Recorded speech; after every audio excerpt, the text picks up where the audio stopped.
Muito bem, pessoal, mais um vídeo aí com dicas sobre como usar o Microsoft Excel e planilhas eletrônicas.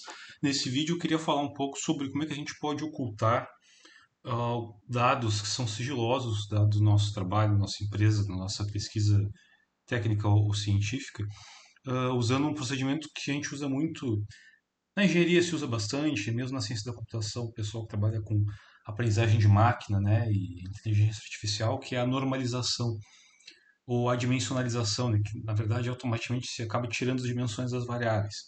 Então, para dar um exemplo prático, imagina que vocês estejam fazendo uma apresentação de evolução das vendas da empresa de vocês ao longo do tempo.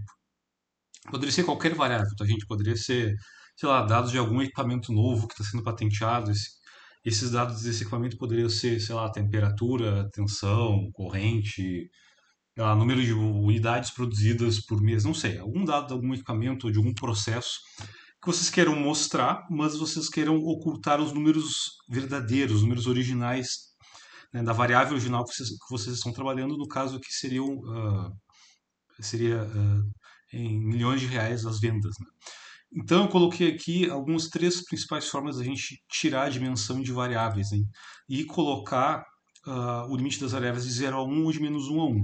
Então a maneira mais simples que tem seria a gente fazer assim, por exemplo, vamos pegar nossa variável que seria nossa variável x, no nosso caso aqui seria a evolução das vendas, vamos dividir pelo valor máximo dessa, dessas variáveis. Então, por exemplo, aqui, ó, aliás, só já aqui é fácil de ver quem é o máximo, né? Mas tem um comando em Excel para isso, a gente poderia até colocar aqui, ó, que é o igual, usando inserir fórmulas, né? Máximo, ó, máximo, ó, retorna o valor máximo de um conjunto de argumentos. Tá?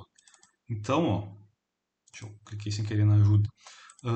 E aí a gente vai selecionar aqui as células, né? E ele vai retornar o valor máximo para nós, que é o 94. Aqui, como são apenas 12 números, a gente consegue ver que o 94 aqui é o valor máximo. Mas imagina que vocês têm uma planilha muito maior, né?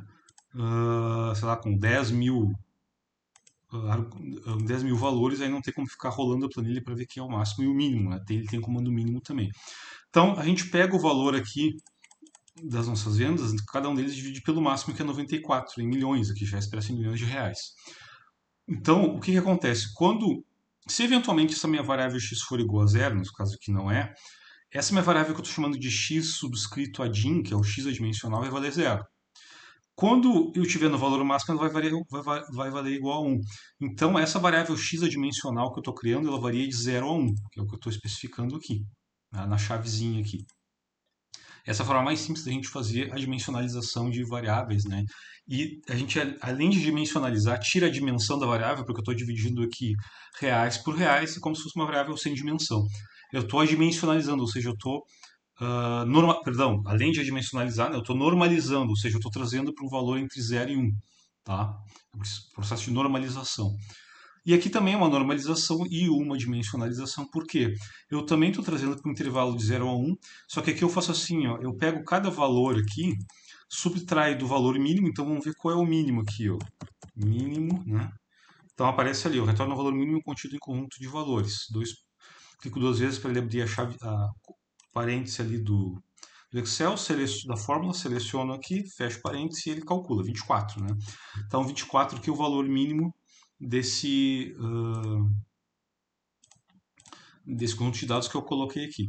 Então, eu vou pegar cada um desses valores de x, subtrair do mínimo e aqui dividir pelo máximo menos o mínimo. Então, aqui o denominador é constante, né? 94 menos 24, vai dar sempre 70 nesse caso. O que varia aqui é o meu x. Então, quando o x tiver no valor mínimo, né, essa conta aqui vai ser evidentemente zero, o x adimensional, que vai ficar mínimo menos mínimo zero. E quando x for igual a x máximo, eu vou ter x máximo menos x mínimo dividido por x máximo menos x mínimo, né? Vai ficar igual a 1. Tá, vai ser o mesmo valor do numerador e do denominador vai ser igual a 1. Então, eu vou estar expressando os valores aqui entre 0 e 1. Tá? Também é um tipo de trazer as variáveis, né? Converter, fazer uma mudança de variáveis para o intervalo de 0 a 1. A gente também tira as dimensões, porque eu estou dividindo aqui o numerador em reais e aqui também em reais, então é uma grandeza sem dimensão. E uma outra forma também que a gente pode normalizar, trazendo para o intervalo de -1 a 1. Essas duas que a gente usa bastante em machine learning, né, em aprendizagem de máquina, quando a gente quer inicializar pesos de redes neurais, né? Mas a gente poderia também usar a dimensionalização usando logaritmos, né? Tem várias formas de fazer isso aí. Então, a outra forma seria essa aqui, ó, menos 2 vezes essa mesma forma anterior aqui, né, x menos x mínimo sobre x máximo menos x mínimo, mais 1. Então, ó, quando esse valor x que eu estou calculando menos o x for igual ao valor mínimo, isso aqui evidentemente vai dar zero, né, vezes menos 2, zero, e o valor meu adimensional vai ser 1. Tá? Quando esse meu x for igual ao valor máximo, aqui, né, aqui em cima, vai ficar no numerador x máximo menos x mínimo, aqui também, então esse por esse vai dar 1. 1 vezes menos 2, com mais 1 vai ficar menos 1. Então, ó, ele vai estar oscilando, essas variáveis vão estar oscilando entre menos 1 e mais 1. Tá? Então vamos fazer aí rapidamente essas opções para vocês verem a diferença aí, e vamos fazer o plot, né, no gráfico, para vocês verem a diferença, né, do que a gente consegue calcular aí usando essas opções de normalização e adimensionalização. Tá? Deixa eu diminuir aqui a fonte para não ficar confuso isso aqui, para conseguir aparecer melhor na tela. E claro, depois quando a pessoa for apresentar isso aqui, os dados na apresentação, ou compartilhar esse arquivo, claro que vai ter que criar um arquivo sem os dados originais, né? Ou com os dados protegidos para que, sei lá, não queiram, seja lá quem for, não queira olhar os dados originais, e aí vocês apresentam os dados ocultos, né? Então é apenas um truque, entre aspas, né, matemático, para a gente poder ocultar os dados. Então, ó, eu vou pegar primeiro, eu vou fazer esse primeiro tipo aqui, ó, que é a dimensionalização do tipo 1. Então eu vou criar assim, vou criar uma coluna aqui, né? Variável. Então vou botar aqui vendas adimensionais. Vendas adimensionais 1, né, que seria essa forma que eu vou chamar de 1 aqui, que segue esse formato. E aí eu vou ver que mesmo colocando o hífen aqui, tentando... o Excel já entende que é 2 e 3, né? No meu, mesmo que seja um texto, ele meio que tenta copiar ali, né?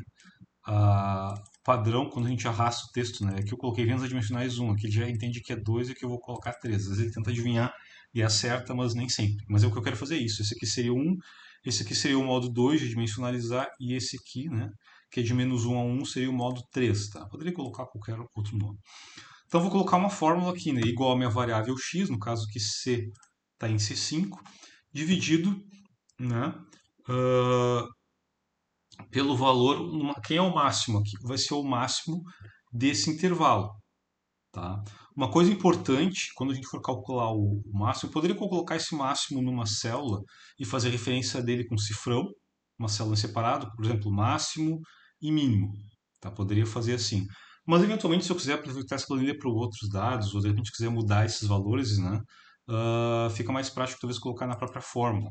Então, eu vou fazer assim, ó, igual a C5 dividido por máximo, e aí eu vou colocar assim, como eu quero fazer sempre o máximo entre C5 a C16, se eu arrastar isso aqui, ó, se eu não colocar cifrão vai dar problema, quer ver? Ó? Eu vou colocar aqui, ó, C5, dois pontos, C16. Então ele selecionou tudo, vou dar um Enter, e o que acontece se eu arrasto aqui? Ó, se eu arrasto, aqui ele já dá um erro, porque ó, aqui ele vem de C5 a 16, aí eu arrastei, ele entende que o próximo eu vou fazer de C6 a C17, mas 17 eu não tenho nada. Então ele deu, vê que ele está dando um aviso aqui de fórmula multicélulas adjacentes, tem uma inconsistência nessa fórmula. Então eu vou colocar o cifrão antes da letra e antes do número, porque eu quero sempre pegar o máximo dentro do mesmo intervalo, da linha 5 até a linha 16. Então cifrão C, cifrão 5, cifrão C, cifrão 16. Porque daí ele vai calcular, ó, agora saiu o erro, ele vai calcular o máximo sempre de C5 a C16, que é o 94.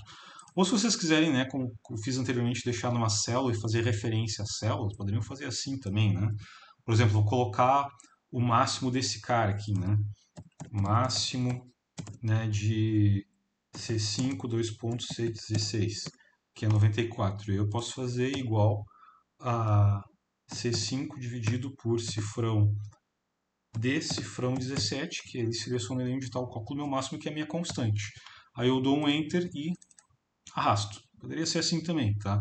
Mas eu vou colocar a fórmula colocando o máximo na própria linha por linha, tá? Então é igual a C5 dividido pelo máximo de cifrão C, cifrão 5, dois pontos, porque eu vou arrastar de 5 até 16. Cifrão C, cifrão 16, tá? Vou arrastar aqui, vou copiar essa formatação, clicando aqui no copiar formatação. para ficar igual desse lado. Então vejam, eu vou colocar aqui no máximo 3 casos após a vírgula, para não ficar uma coisa meio feia. Então aqui seriam os meus valores adimensionais conforme esse primeiro tipo aqui, tá? Eu não coloquei, vou colocar aqui que é a minha fórmula 1, tá? Minha forma 1 de fazer a adimensionalização. Tá? Então, está variando aí de 0 a 1. Então, aí se eu fosse apresentar isso aqui numa apresentação, ou sei lá, algum relatório, eu quisesse omitir os valores, ó, as minhas vendas foram 0,37, 0,25, 0,94. Ah, mas quanto é que foi isso em milhões ou milhares de reais? Ah, não interessa. Não é para saber. É claro que eu ainda conseguiria ver o padrão, né, em qual mês eu estaria vendendo mais ou menos, enfim, eu conseguiria ver isso aí, mas mesmo assim ficaria oculto que isso aqui poderia ser tanto, sei lá, variando de alguns milhares de reais, sei lá, de 0 a 1000, na faixa dos milhões, na faixa dos bilhões. Não teria. Eu poderia esconder isso aqui como sendo uma informação se uma empresa muito pequena, uma empresa muito grande, enfim. Agora vamos fazer com esse segundo formato aqui, ó, que seria este aqui, vou chamar de Fórmula 2, né? Então aqui eu vou fazer a mesma coisa, ó, eu vou fazer igual. Uma coisa que o pessoal às vezes erra muito, quando vocês escreverem o máximo e o mínimo no numerador e no denominador, tá, gente? Isso aqui, na verdade, está entre parênteses, tá? Porque às vezes o pessoal coloca a barrinha e não põe parênteses, aí, na verdade, o pessoal acaba dividindo o mínimo do segundo termo do numerador pelo termo do denominador e está errado. Tu tem que fechar parênteses quando for dividir pelo denominador, tá? Senão vai escrever uma coisa errada. Então, ó, eu vou abrir um parênteses, tá? Que seria o parênteses do x menos o x mínimo aqui, certo? Posso abrir mais um parênteses aqui fora se eu quiser, mas não é necessário. Então seria aqui o C5 menos o máximo, vou fazer que nem eu fiz no anterior, né? De C5 até C16 com cifrão, né? Cifrão C, cifrão 5, dois pontos, cifrão C, cifrão 16. Como o argumento do máximo aqui entre parênteses, né? Então eu abri e fechei, vou fechar um parênteses que é o meu numerador, dividido por, abre parênteses, denominador. E aí eu vou pegar então o máximo, se eu quiser copiar isso aqui para não ter que escrever de novo, né? Copiar essa fórmula aqui para não ter que escrever, eu posso fazer isso aqui também, eu posso escrever de novo. Menos o mínimo, né? Esse seria o mínimo, ou se quiser copiar a fórmula aqui, ó, e aí depois escrever aqui mínimo, já copia a fórmula que é em relação ao mesmo intervalo, e aí eu fecho parênteses aqui e dou um Enter. Tá? Aqui, perdão, aqui deu negativo, aqui eu errei. Aqui o primeiro aqui é mínimo, tá? Não é máximo. O numerador, mínimo, tá? Agora sim. Senão ia ficar x menos x máximo sobre x máximo menos x mínimo. Eu não estaria exatamente errado, mas seria uma outra forma estranha de tirar a dimensão. Tá? Então veja que os valores, evidentemente, eles deram diferentes, mas ainda dentro do limite de 0 a 1. Valores diferentes, claro que quando é máximo é 1, né? E quando é mínimo é um valor. Só o mínimo aqui era 0,37, aqui é 0,157, 0,16, arredondando. E agora pegando essa terceira forma de fazer o arredondamento, de fazer a dimensionalização, né? Nessa terceira formulinha aqui, tá? Vou deixar esse negócio aqui em cima, diminuir essa fonte, que é trazendo aí os valores para menos 1 e 1. Tá? Menos 1 e 1. Então como é que eu faria aqui, ó? Mesma coisa, só que aqui vai ser igual a menos 2 vezes, tá? Eu vou abrir, ó, como isso aqui é entre parênteses, eu vou abrir esse parênteses maiorzão aqui, ó, e lembrando, eu tenho que abrir um parênteses no numerador e depois tem que ter um parênteses do denominador para não... Porque se eu não colocar esses parênteses, vai parecer que um dos elementos só assim separado do numerador divide todo o denominador, tá? Cuidem. Eu sempre digo para o pessoal, abusem dos parênteses mesmo se vocês não têm certeza, porque senão o pessoal acaba escrevendo uma fórmula que é diferente da verdadeira. Então aqui vai ficar menos 2 vezes, abro o parênteses maior e abro o parênteses no numerador, está em vermelho ali. Então o x, que seria o C5, menos o mínimo, né? Então o mínimo de cifrão C, cifrão 5, dois pontos, cifrão C, cifrão 16. Vê que ele seleciona, né? Ele nos mostra a visualização da seleção para facilitar a nossa vida. Fecha o parênteses, numerador, divisão, denominador, x máximo. Então seria o máximo, né, de cifrão C, cifrão 5, dois pontos, cifrão C, cifrão 16, menos o mínimo do mesmo intervalo. Cifrão C, cifrão 5, dois pontos, cifrão C, cifrão 16. Fecho o denominador, fecho parênteses maior, que é esse aqui, né? Mais um. Opa, deu um erro na minha fórmula aqui sem querer. Se ele corrigiu certo aqui. Não, aqui ele corrigiu errado. Deu um erro na minha fórmula sem querer aqui. Mínimo de 5. Aqui viu? Aqui eu já errei. Aqui eu não fechei o parênteses. Eu estou dividindo esse segundo termo, que é o x mínimo, pelo denominador aqui. Eu tenho que fechar o parêntese do numerador aqui. Eu não fechei, viu? Isso que dá problema. Sobre o máximo menos o mínimo. Vamos ver se agora deu esse negócio. Deu erro aqui, ó. Mas eu de 1 é menos 1. Vou escrever de novo a minha fórmula. Ó. Uma coisa para facilitar quem tem dificuldade de visualizar fórmulas quando as fórmulas são muito grandes é fazer assim, ó. De repente escreve numa coluna em separado só o x menos x mínimo, na outra coluna x máximo menos x mínimo, na outra coluna tu divide, na outra tu multiplica, na outra tu soma, por exemplo. Pode dividir a fórmula aí em mais de uma coluna, isso facilita bastante, mas eu vou insistir em fazer de uma vez só, aqui que eu realmente acabei errando. Menos 2 vezes, então abro dois parênteses, x, né, que era o C5 menos mínimo, que eu me perdi agora. Cifrão C, cifrão 5, dois pontos, cifrão C, cifrão 16. Isso, né? Fecho parênteses aqui. Fecho o numerador. Dividido por denominador, o máximo, né? Eu vou copiar aqui e escrever de novo. Vou ter que ficar digitando. Ctrl C, Ctrl V. E aqui vai ser o máximo. O máximo menos Ctrl V, que é o mínimo, né?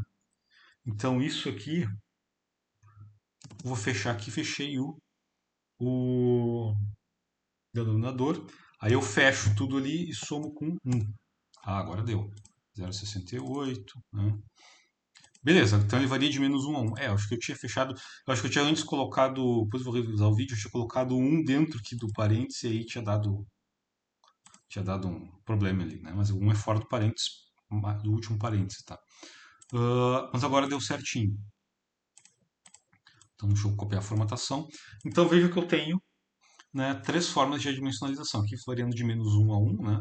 Então de 0,68, 1, menos 0,31, aparece o menos 0,85, 1. Então são três formas de eu tirar as dimensões. Vamos fazer um gráfico então desse negócio. Eu vou só para mostrar para vocês, né? Bom, a gente poderia fazer um gráfico, de repente, um gráfico de colunas, só para mostrar dois gráficos, né? Um gráfico de colunas mostrando aqui o período de evolução das vendas, né? Vamos inserir aqui um gráfico de colunas, esse aqui, ó, certo? Poderia ser até um gráfico 3D, eu não gosto muito do 3D porque ele acaba distorcendo. Poderia ser até um gráfico de barras agrupadas aqui, um gráfico na horizontal. Vou colocar um gráfico na vertical que eu acho que fica mais simples. Quanto mais simples e conciso, melhor. Então, né, nós teríamos esses dados aqui na evolução das vendas em milhões de reais, né? Sempre procure colocar títulos aí. Não, a pessoa que vai ler um gráfico vai olhar, tá, mas esse gráfico é em função de quê? De bananas, de maçãs? O que é esse negócio? Eu vou tirar aqui linhas de grade para não poluir muito. E aqui seria então vendas em milhões de reais. Então, isso aqui seria o que nós não queríamos mostrar. Tipo, eu quero ocultar essa informação. O que eu quero fazer, na verdade, é mostrar isso aqui em função do mês, tá? Bom, como são números com vírgula, né? É interessante até, ao invés de fazer um gráfico de colunas, talvez fazer um gráfico de linhas, né? Um gráfico mais contínuo para a gente poder enxergar melhor, né? Então vou colocar aqui o mês e vou selecionar as três formas de adimensionalizar, tá? Vou colocar tudo num gráfico só, mas se a gente fosse apresentar isso para alguém, eu usaria uma dessas formas apenas, né? Mas só para fazer a comparação entre elas, né? Então eu vou aqui inserir gráficos, né? Eu posso colocar esse aqui, ou o pessoal mais da área de gestão gosta muito desse linha 2D, né? Eu não gosto muito desse aqui porque acho ele meio quebrado, mas vamos usar esse aqui então, né? Então essa que seria a forma de mostrar as três formas de adimensionalização. Deixa eu colocar aqui do lado. Então, ó, deixa eu tirar a linha de grade, porque eu não gosto de linha de grade que polui muito. Né? Aqui ele já colocou, então vamos botar aqui o título do gráfico, evolução das vendas, né? Adimensional, vendas adimensionais. Né? Então aqui a gente teria o mês, né? E aqui seria o valor no título dos eixos, né? Do eixo vertical, seriam as vendas. Então, valor sem dimensão, tá? Então, ó, aqui a primeira forma de adimensionalizar, que foi essa mais simples, né, variável pelo máximo. O problema de colocar a variável pelo mínimo dá para fazer, dá, mas é que daí tu vai estar com um valor maior que um. E de repente, se tu tiver um x muito grande, tu trabalhar com, se tiver diferenças muito discrepantes entre o mínimo e o máximo, esse valor aqui pode dar muito grande, né? Sei lá, tu pode ter um valor que é 0,0 alguma coisa, e um valor de x aqui que pode ser, sei lá, 10 mil, 50 mil, se a gente a normalizar em relação ao mínimo, né? Então isso complica muito. Então é melhor sempre normalizar em relação ao máximo, até porque senão se eu for usar x pelo x mínimo e plotar um gráfico que tiver valores muito discrepantes, vai ficar uma coisa, é um gráfico meio muito difícil de visualizar. Depois aqui em azul, né? E a primeira forma de adimensionalizar, depois a segunda forma é de fazer a dimensionalização e normalização, que é uma forma mais utilizada, certo? X menos x mínimo por x máximo menos x mínimo. Né? A ordem de grandeza aqui, pegando a curva azul e a curva laranja, né? É mais ou menos parecida. A diferença para 3, que a ordem de grandeza também é parecida, é que a gente está incluindo aqui o intervalo de menos 1 a mais 1, né? Os anteriores eram de 0 a 1. Então, né, extrapola um pouquinho aqui para o valor negativo. Isso talvez pode, ainda mais se a gente trabalha com vendas, né? Essa forma de tirar a dimensão pode não ser uma forma muito adequada, porque o cara pode olhar, pode pensar assim, mas aqui foi uma venda negativa, teve, sei lá, teve uma dívida no meio desse negócio, isso pode ser mal interpretado. Talvez para esse tipo de variável financeira não seria interessante utilizar essa forma aqui. Ó, deixa eu aumentar o zoom. A fonte talvez não seria interessante de usar para uma parte mais financeira. Talvez seria interessante manter esta ou esta aqui, tá? Se não, daria para usar essa sem problema nenhum, se essa questão do valor negativo não impactaria muito, tá? Aqui faltou no título do eixo, faltou colocar aqui mesmo. Eu poderia ocultar o valor do mês se não quisesse colocar aqui no eixo X, né? Até poderia, de repente, criar uma variável para cada mês, né? Se quisesse ocultar, também poderia fazer, mas o interessante é a gente ocultar a variável dependente aqui, né? Variável vertical, variável y. Então tá aí um jeito simples da gente usar o Excel, fórmulas no Excel, para poder ocultar nossas variáveis do nosso equipamento, do nosso, né, o nosso processo produtivo, industrial, da nossa empresa. E quando a gente precisa apresentar isso para alguém, nós não queremos aí mostrar o que está acontecendo dentro das nossas atividades, mas de certa forma mostrar a evolução comportamental do sistema, mas sem mostrar os dados brutos, né? Sem mostrar os dados reais. Isso é muito comum às vezes quando o pessoal defende trabalho de conclusão de curso, TCC, o pessoal que está trabalhando em algumas empresas, eles pedem para ocultar os dados, e aí o pessoal acaba fazendo isso, o aluno vai mostrar os dados e diz assim, eu tenho que mostrar os dados, né, mas eu não vou mostrar os dados reais, né, porque eu assinei um contrato lá de estágio, de trainee, e aí eu não posso mostrar os dados reais, só dados, né, sem dimensão, enfim, dados ocultos, né, e aí o que importa mais é o comportamento qualitativo, vamos dizer assim, né, do que está acontecendo no sistema. Então isso é bastante comum de ser feito. Certo? Então, quem gostou, curte o vídeo aí, se inscreve no canal, ativa a notificação que eu vou tentar procurar agora, né? Toda semana largar vídeos, né? E dicas sobre Excel, principalmente para quem está começando a trabalhar e precisa de dicas aí mais rápidas sobre o uso do Excel e planilhas eletrônicas, certo?